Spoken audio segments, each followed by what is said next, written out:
Not know. I don't know. I'm glad she did. I felt that I could go forward, represent Brett with every ounce of my heart. Jonathan, we're running out of time, but I want to ask you, if the judge had ruled differently, that would have been a clear finding of some type of impropriety.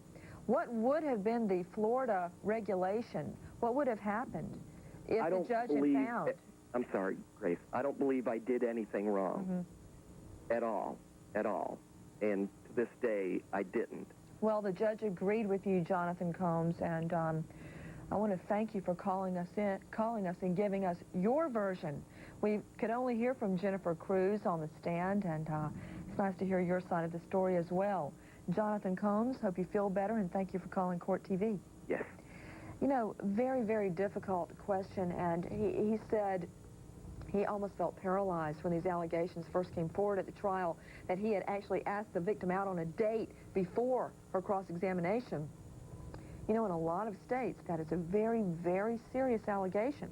Right. Well, I think that maybe because Mr. Combs was suffering from the flu, he wasn't really putting as strong a defense to his own conduct as he normally would, because to me it sounds very clear what he's saying is that he had no idea who she was when this all transpired. Okay. What are the repercussions if you are asking a victim in a serious felony case out on a date? Well, it kind of depends on what the purpose is. I mean, a defense attorney in an ill-advised move could try to sit down with a witness without his own investigator being there to try to get information. That's problematic because you're asking about information. I said asking out on a date. Okay, but what can happen to the lawyer in front of the Bar Association? Right. Well, it's a problem. I mean, it is a serious problem. You could wind up losing your license if you're trying to dissuade the witness from testifying. It can be a felony. It could be an attempt to tamper with a witness. But I think we're kind of jumping the gun, because I think we have to give Mr. Combs the benefit of the doubt under the circumstances. Absolutely, and the judge has already ruled, Bob, that she allowed him to stay on the case. She determined this was not a grounds to throw him off the case, and that speaks largely to the Florida Bar Association that this is not a matter to be acted on. Right, but I'll tell you something. I'll give you my insight on why prosecutors might do something like this. As a defense attorney, all you have is your credibility.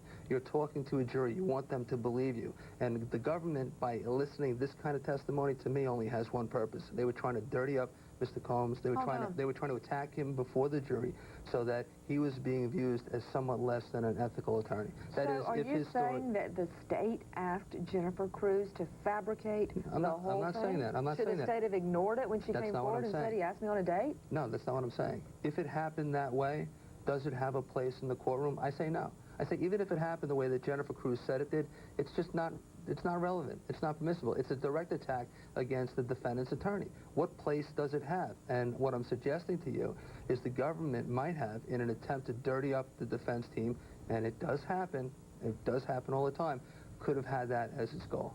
Very interesting.